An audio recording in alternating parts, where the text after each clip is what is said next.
Tapos nalagyan na natin ng olive oil, lalagyan na din natin ng tubig. Yung tama-tama lang na mag-levelize siya sa bangus.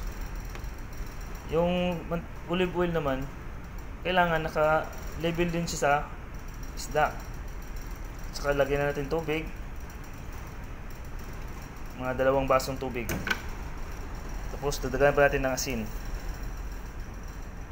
Paminta powder.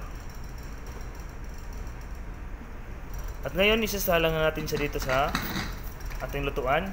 Lutuin siya natin ng 1 hour and 30 minutes. And then pag tutunog na siya, kailangan pag tutunog na, i-reduce natin yung lakas ng apoy para hanggang abot ng 1 and 30 minutes. Oh, ayan na guys ha. Tutunog na yung ano natin. Pag tutunog na yun siya, it means yan, dahanin mo na yung apoy, hinaan mo na. Kasi tumunog na.